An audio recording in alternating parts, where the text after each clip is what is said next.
General, Mueller has presented no evidence to suggest President Trump colluded with Russia after a nearly 2-year probe. Our next guest says with respect to the president and collusion, Mueller does not have a crime he is investigating. He is investigating in hopes of finding a crime, which is a very different thing. Joining me now is Andy McCarthy, the former chief assistant U.S. attorney in the Southern District of New York. He worked in that office for 18 years. Andy is now a National Review contributing editor, Fox Business contributor. It's those articles in National Review that I really look forward to and read voraciously every time I get them, Andy. First of all, you know, there are a lot of people who think, our friend Rush Limbaugh has said this on air, that as long as President Trump is president, Mueller will be around to investigate something because he is searching for a crime to get this president out of office. To which you say what? Well, I think Rush is right that there are no parameters to the investigation and that as long as it goes on, it will be an unlimited hunt for something. But where I disagree with Rush is that to the extent he thinks it'll go on as long as the Trump presidency goes on, I think that what we're seeing is Mueller winding down. I think he's right that the conventional wisdom in Washington that this is about to come down any second is overblown. I think that there are still cards for Mueller to play. But I do think, Dave, that if he were planning to extend this, you would not be seeing people start to get sentenced now. And I've always thought that if he was building to a larger investigation, the way you build a larger investigation is you get the main guy or you get your cooperators to come in and plead guilty to the big crime that you're trying to pin on the big guy.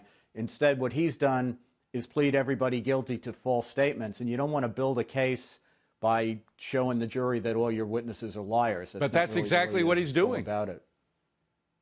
Well, that indicates that he doesn't have a big case at the end of the rainbow. That's my point. Yeah. Well, one of the things that he's working on is obstruction. And you write a terrific piece in National Review that suggests he doesn't exactly understand obstruction as a charge. Can you explain?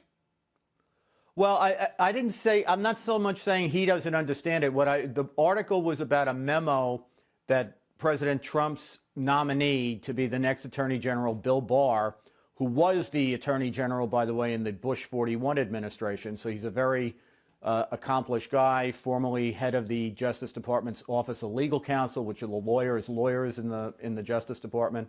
So he writes a very lawyerly, scholarly memo to Rod Rosenstein, the Deputy Attorney General, saying that if the public reports of Mueller's theory of obstruction are true, then that obstruction theory is not viable under federal law because it's an extravagant extension of it.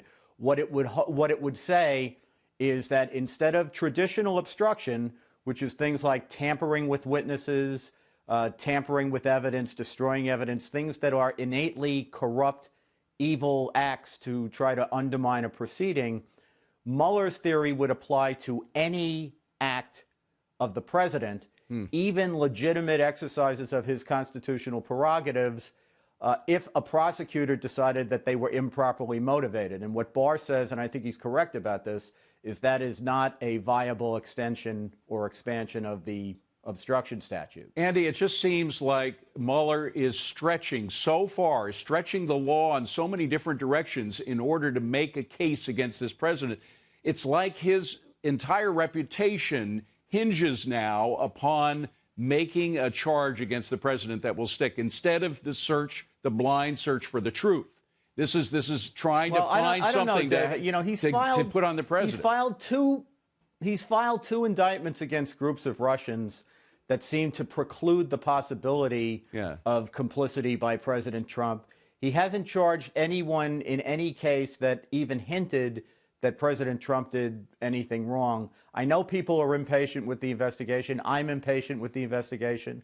But at the same time, you can only look at the bottom line of what he's done. And what he's done so far is he hasn't even hinted that President Trump did anything wrong, at least criminally wrong. By the way, Bill Barr, who, again, has been nominated to be the next Attorney General by the president, he wrote this piece. It's somehow the media is trying to turn it into an accusatory, some kind of evidence against him as being the next attorney general, when in fact it was an offer, it was an 18-page memorandum to kind of help the Justice Department through understanding what the Mueller investigation was about. Did you think it was a good exercise?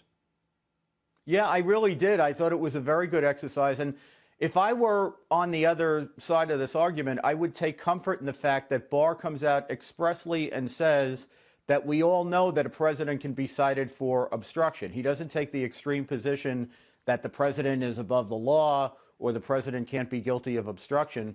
And he never comes close to saying that Mueller's investigation is not legitimate. This is strictly an article that is about a very narrow but important legal issue, which is the obstruction theory, as we understand it, that the Mueller investigation is pursuing, one that is viable under federal law and under the canons of construction of statutes that the Justice Department traditionally employs.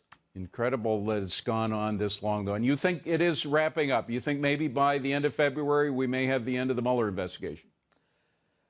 Dave, one thing I would say is that Mueller is not on anybody's time clock but his own. That's for sure. And I think he's going to finish when he's good and ready. There's good reason to think he's